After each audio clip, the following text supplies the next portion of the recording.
We are back. Welcome to Good Energy, guys. Great day of tennis at the Dubai Duty Free Tennis Championship WTA 500 level event. Unbelievable day of tennis. I literally watched tennis from 5 a.m. to 3 p.m. We had some great matches. Simona Halep on Jabeur, that was amazing. Probably the most exciting match of the day was the first one, Jelena Ostapenko versus Petra Kvitova. That match was amazing, and I'm going to cover that shortly. And Marketa Vondrousova versus Yastremska from the hard-hitting Ukraine. Unbelievable match there. And we also had the very, very beautiful, always beautiful, Veronika Kudermetova from Russia. She's right-handed, but she can use her left. Yes, she can. Unbelievable matchups. You know what? Let's get right into it. The first match of the day, 5 a.m. New York time. Petra Kvitova facing Jelena Ostapenko. These two were very familiar with each other. They had played previously 7 times, and this is a match that I thought Kvitova would win. And if you follow the page, you know and understand that Kvitova had the choke of the day. The first set, she won 7-5, but she was actually down 4-1 in the first set at one point. She did have to eventually turn up the heat, get her game together, starting with her serve. Everything starts with Kvitova's serve. When her serve is on, her game just opens up wide, and that leads to her just playing more freely. And doesn't matter what sport you're in, if you're enduring a lot of stress, that definitely can affect your ability to perform. When players have a lead and they're feeling confident, a lot of times you see their best, but I won't hold all professional athletes to that standard. Some of the great athletes like Tom Brady, LeBron James, Michael Jordan, you've seen a lot, Floyd Mayweather, Serena Williams, you've seen a lot of their best performances when their backs are against a wall and they're down. And historically, over time, through all sports, you see the best performances when teams are down, whether it's the last 2 minutes of the game, the last few seconds of the game. That's when you kind of tap into the internal and say, look, I don't want to leave here a loser. I don't want to leave here a non-champion. I want to win this championship. It's all on the line. I have nothing to lose. And a lot of times that's when your mind just goes to a different mental level, and you see some amazing things happen. They say that's when the amazing happens. But this match here, I feel mentally Kvitova could not get over the hump. Kvitova won the first set 7-5, but she had to come back. The second set was very, very disappointing. Kvitova would actually break Ostapenko very early in the second set, and she would go up 2-love, and she would essentially cruise through the second set, holding serve right until the very end. That's right, Kvitova had a chance to close out this match. As you can see there, the return point to 1, she was simply dominating this category, and she had a chance to close out this match in the second set, and she could not do it. She was broken on serve. Jelena Ostapenko would then tie it up at 5, and this match, in terms of the second set, would be over. Jelena Ostapenko, you can see the face that she was making there early in the second set. She was very frustrated. Kvitova was just outplaying her. She was showing her experience. She was showing her athletic ability for the first and much of the second set. And the same would be for the third. Kvitova dominated the third set. And again, Kvitova would have a chance to serve for the match in the third set, but she would choke once again. As I watched this match, this was a very, very tough match to watch. Kvitova just choke, being a veteran, multiple slam winner, 20 plus 28 something championships, very, very historic career, some great memorable moments that you can't forget. Watching her choke like this was just unbelievable. She had a chance to serve it out in the third set and she could not do it. She was also up in the tiebreak with a chance to end this match, could not do it. In terms of the numbers on this match here, Kvitova dominated with aces, 11 aces out of her service game. Ostapenko only had 2 aces, but the double faults. This enabled Ostapenko to come back in the late second set, late third set, the double faults. Kvitova, when it mattered, she could not close it out with her serve. And Ostapenko, for the most part, first serve return points won, she held her own, 62% in the first serve percentage, 61% to Kvitova's 60%, and second serve points won, Ostapenko dominated, as well as the break point save. When it mattered, when the breaks mattered, Ostapenko did not get broken. And I'll say it once again, this was a very, very tough match to watch. It was just excruciating.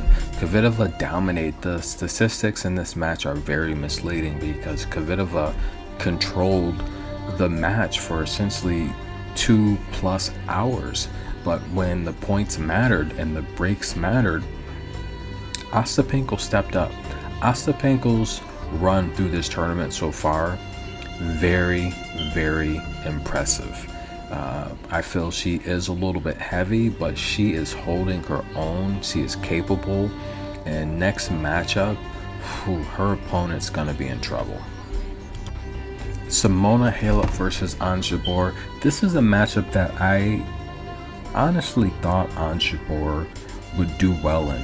I just felt, considering where both players were, I felt Ons Jabeur would do well. However, I did state Ons Jabeur, I felt, did not look good against lesser competition, but I felt that with Simona Halep's style of play, this was a prime opportunity for her to essentially pull off some shots that she's very capable of.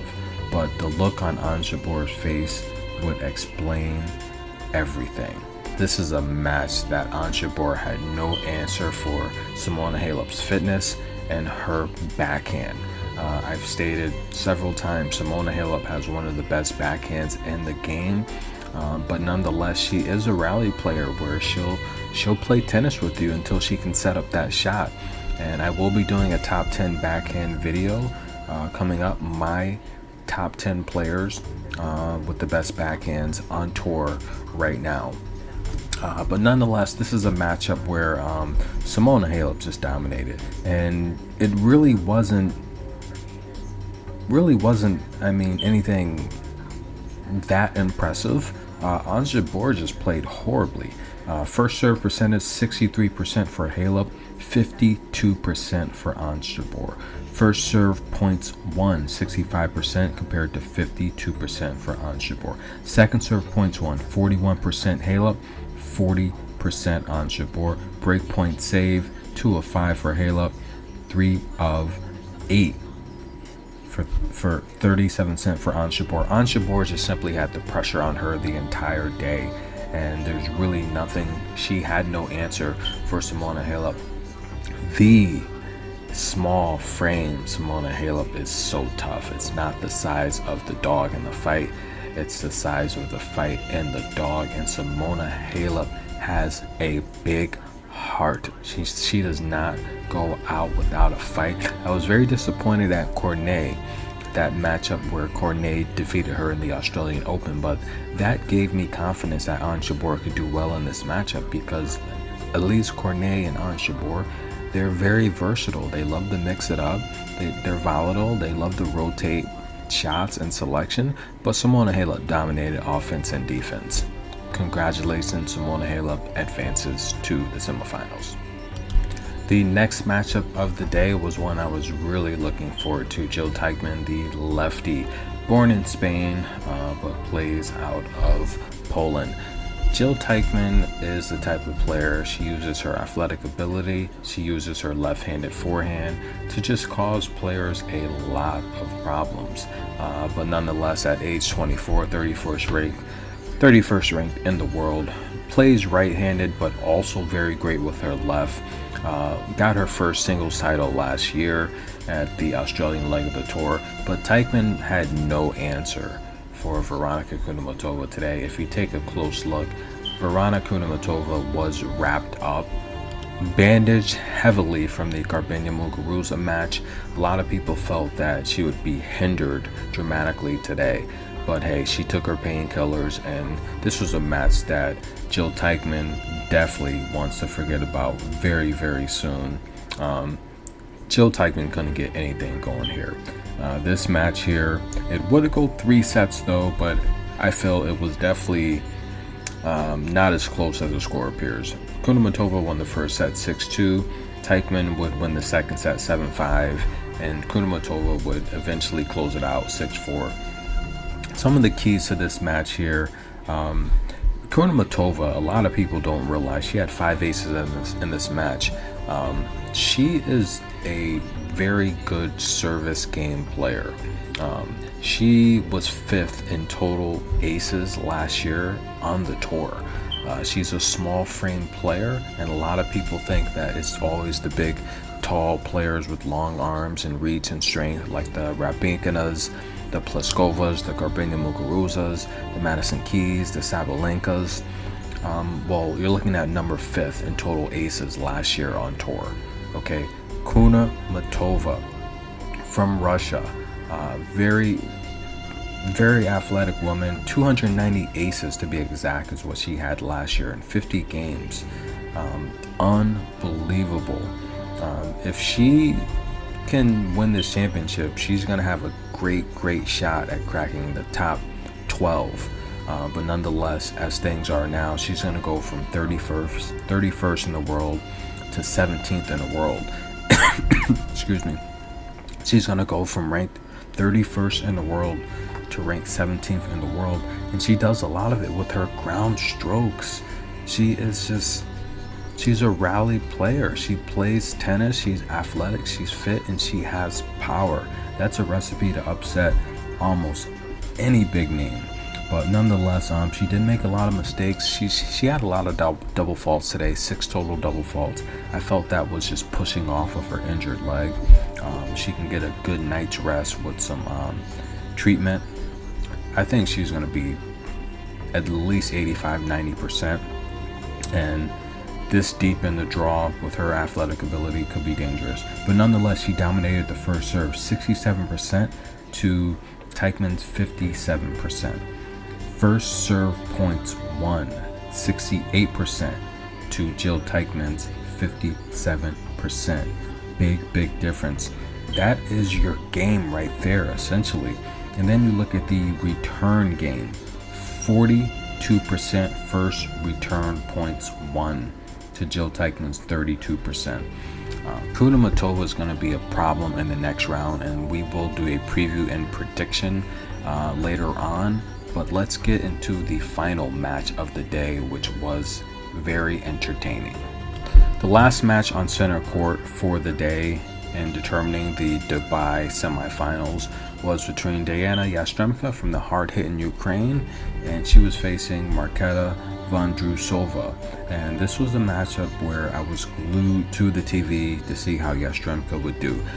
It showed with her impressive play so far in this tournament that she was getting close to her near form through 2019, 2020, where she had just put up an amazing 2 years of tennis. And again, this is a matchup where in 2019, 2008, 2019, early 2020, it's probably going to be a pick'em. Yastremska was up 5-2 in the first set. She had set point, and she did not win another game. She would not, I repeat, Yastremska was up 5-2 with set point, and she would not win another game at that moment. Unbelievable. Marketa Vondrousova would win 12 of the next 11 points, and essentially she would come back, erase the deficit, and win the first set. This was a huge meltdown. I have not seen many meltdowns like this before. Venus Williams did have a meltdown, and I want to say 2020.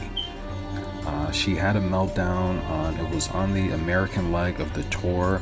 She had a match point. She won the first set. She was up a couple breaks in the second set. She served what appeared to be an ace. The chair umpire called match. Just as she called match, she was playing, I forget who she was playing, the Italy girl that's good on clay. No, was it Yastremska? No, it wasn't Yastremska. But nonetheless, the challenge back then, challenges now, the lenses on these cameras, apparently, they're just essentially, they're not reversing many calls. These cameras are taking something like 7 million. The US Open cameras take something like 7 million images per second, which is insane. That's unheard of. That's like NASA technology. But essentially, the challenge reversed the play, and Venus Williams would end up losing that match. Her opponent came back, won the second set, and closed her out in the third. That was a huge meltdown, especially with Venus Williams asking for coffee and doing all that diva stuff that she does. Yastremka's not really too much less of a diva. If Yastremka's having a bad day, she's calling for the physio. She has to be injured. There's no way Yastremka's gonna have a bad day on the tennis court and not be injured, right? Diva-less. As you can see, the short skirt is up, exposing the rear end. Listen, I'm not complaining. Yastremka, from the hard-hitting Ukraine, show what you show. I'm all eyes. I'm gonna watch, okay? She's a very beautiful young lady, very beautiful woman, and I think the game needs more of that. We need more of the Camila Giorgis, the Yastremkas. Yastremka has some moves, okay? She has a nice strut. She's got a nice serve, and after the points that she hits, she does her little bounce and her little shake. She has been coached very well, if you know what I mean. But nonetheless, Yastremka, this was a meltdown. This was a complete embarrassment. And for her to have set point up 5-2 in the first set and lose that set, if you watch the channel, Yastremka, I tell you, when she plays take the over, she makes too many mistakes. She's a good player. Early on in this match, her cross-court forehand and backhands were working. Vondrousova had no answer for it. It looked like this would be an easy win for Yastremka. She was that good early on, but the mistakes, the unforced errors, the double faults, they started to pile up. And Vondrousova kept her cool. She stayed calm, collective, and she came back and won the first set. Unbelievable. And I'll say it again and again, this match was just painful to watch, but nonetheless, I said this is a match that Vondrousova should win and it should go over, and that's exactly what happened. But Yastremka, she had 2 aces on the day. She was putting up some good ace numbers, but Vondrousova had 7 double faults. Yastremska had half that total with only 3. She won the first serve percentage, 59% to Vondrousova's 48%. But this is where Vondrousova shined and she got the win. Second service points won, 46% to Yastremka's 40%. Breakpoint save, 71%, 507 to Yastremka's 2 of 6, 33%. And first serve points won, 78% to 66% from Yastremka. That decided the match. And this is a match that was very, very heartbreaking to see Yastremka lose at least the first set. You're up 5-2 with set point and you get broken. That was horrible. and she actually forced a tiebreak in the 12th game, and she had set point again in the tiebreak. Unbelievable. This is what you get watching Jelena Yastremska up 5-2 with set point, and then loses every game after that. In the tiebreak, she has set point again and can't close it. Unbelievable. Let's get into the semifinals. Let's go. Get your popcorn. Let's get it on. Kudermetova versus Vondrousova, the first match in the semifinal lineup, and this is a tough match to call here, but nonetheless, both of these ladies have never played each other. Now we do know Kudermetova is bothered by a thigh contusion, and the big question is, will that thigh contusion be an issue in this matchup? Well, she handled Jill Teichmann pretty good. Jill Teichmann is definitely a lot more athletic than a Yastremska would pose a threat. But nonetheless, Vondrousova, I don't think she looked good against Yastremska, I'll be honest with you. I think Yastremska just simply choked. And Kudermetova, it's the real issue is, how healthy is she? We know that she's had the toughest path here to get to where we're at now. She had to go through former slam champions Yastremska and Vondrousova, both players having won this event in the past, and then she had to go through a very athletic Jill Teichmann. The way she beat Jill Teichmann, I don't think the injury is that serious. Jill Teichmann's very athletic. This is a matchup. Both ladies have not played each other before. Kudermetova is getting 2.5 games on the spread. I'd have to double that. Take the 4.5 games on the spread for the easy win. If Marketa wins this matchup, I don't see it being more than a single break. 6-4, 6-4. If Kudermetova serves, that's more than likely the outcome if she serves first. But I would probably have to lean with Kudermetova winning the matchup. I just think Kudermetova has more tools in her bag. I think she plays a tougher, more consistent schedule, and you kind of saw that with the win over Jill Teichmann today. But nonetheless, take the expert prediction, bump the 2.5 up to 4.5, take the free money. But this is a matchup I think Kudermetova has a real good chance to win, but it does depend on her leg. Having played 3 sets, if that injury is at least 15 to 20% of her natural ability, then it could be an issue. So take the 4.5 games to be safe, but I would like to see Kudermetova advance to the finals, but my pick is 4.5 games. And the main event on center court, Jelena Ostapenko versus the great Simona Halep.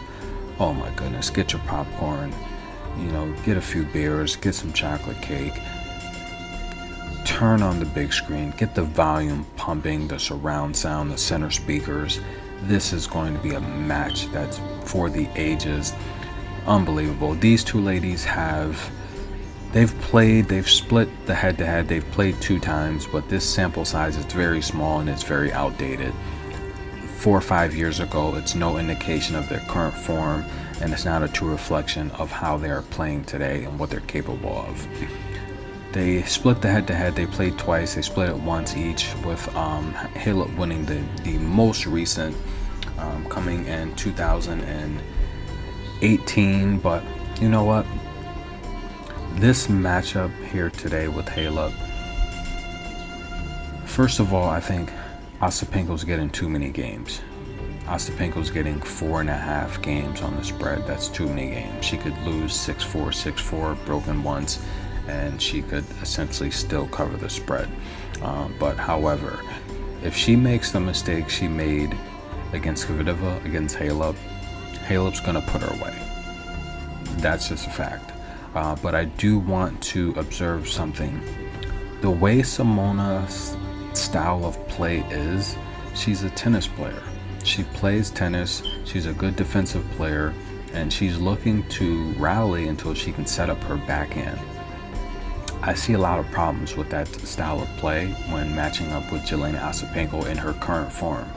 Jelena has, she's beat some pretty stiff competition here, you know. So I mean, this is a match this is an upset alert.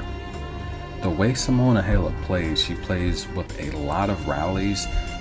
This might be target practice. There's going to be a lot of balls coming at Jelena Ostapenko, and she might have a field day with them. With her power and her strength and her shot-making ability, if Simona Halep is giving her vertical balls down the court, this might be a straight set victory upset for Jelena Ostapenko.